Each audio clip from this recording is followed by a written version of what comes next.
How's the squad looking after the game the other day? I've got a few bumps and bruises from the Rangers game. One or two players that will be assessed today.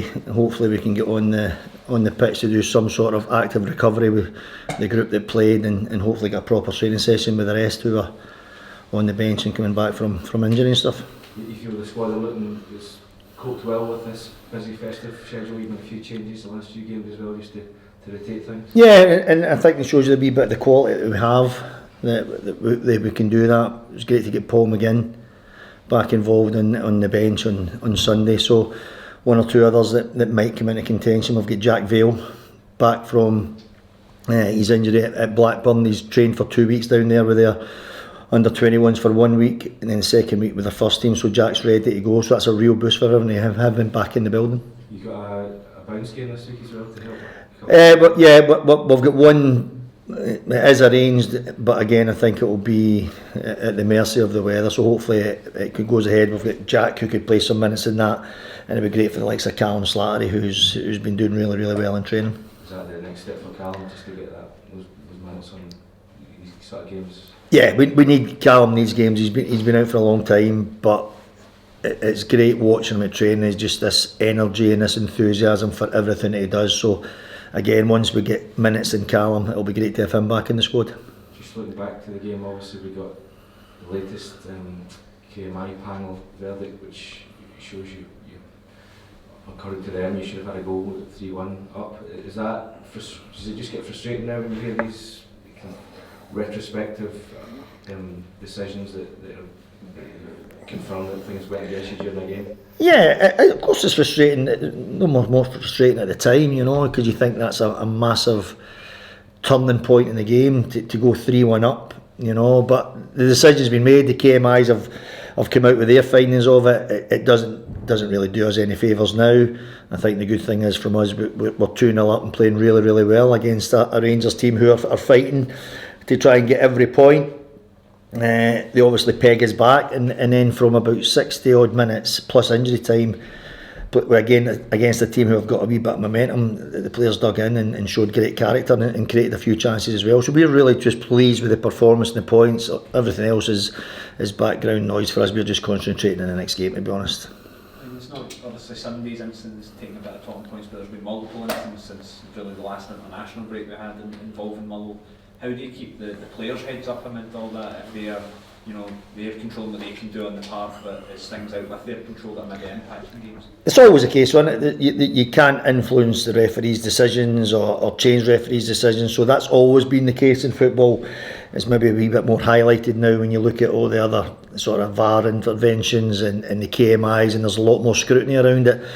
Players just go on with it. We make sure as a coaching staff that the players stay focused to what they're doing in the games, not to get embroiled or involved with any of the off-field stuff that's going on. I'm sure the club will deal with whatever needs to be done, but as I say, we're really disappointed with the decision. It would have been a massive turning point in the game, but the other side, at the positive side, we're just really pleased with the performance, and hopefully it would have been 3 points, but unfortunately it was only one. What in particular did you like, particularly about the first half as well, where you went into half-time with such a command? The manner in what we played, I thought Rangers started the game probably just that little bit better, but the players played themselves into the game. The goals that we scored, it wasn't a day conducive to good football, but I think some of the stuff that we did try and play was good. I thought the goals were excellent, especially the second one. Fantastic bit of skill and finish from a young player who's only recently joined us, so pleased with that, pleased with the defensive aspect. We're obviously disappointed with one or two incidents in the second half, things that we can try and put right in the training ground, but again, as just mentioned there about the character, we're about over half an hour to go with injury time to dig in and see the game out and get a positive point in the end. I know that we're down where they probably don't want to be in the league, but having Parkhead, Rangers and then having to go to Tynecastle all in the space of a week, how much of a more physical demand does that put on players when you're playing both sides of the Old Firm and going to one of the more traditionally tough venues in the division? I think Hearts, where they are in the league, I think they'll always be a tough team. They've got good players, they're just searching for a bit of form and sustained form. We're under no illusions how difficult this fixture will be, especially after their game on Sunday against Ross County. As you say, the schedule against Celtic, Rangers, then Hearts is tough for any team, but it's one that we embrace and one that we look at the challenge and look forward. We got a poor result against Celtic, bounce back with a really positive result and performance against Rangers. But so we go into this one in a little bit of confidence, but we know how tough it will be. Just on going back to injuries a wee bit, Lennon and Apostolos were two that came off on Sunday. Are they the ones that fall into the sort of indeed fitness test bracket today, or is there anything else? No, Apostolos is in off way, just like a strain. He will be assessed today and tomorrow. We've got a little bit of a virus in the club as well. There's 3 or 4 players struggling with that and won't be in this morning. But Lennon's is unfortunately probably a little bit more than just being assessed. He will see a specialist. He left here on Sunday in one of those protective boots, so he will be assessed by a specialist over the next couple of days. How do you deal with him not being in the team, I suppose, because he has been such an ever-present in this team, even with all the injuries you've had? No, listen, I think everyone has seen what a top player he is, and he's a young lad who's just making his way in the game, so we're hopeful that he'll be back very, very soon.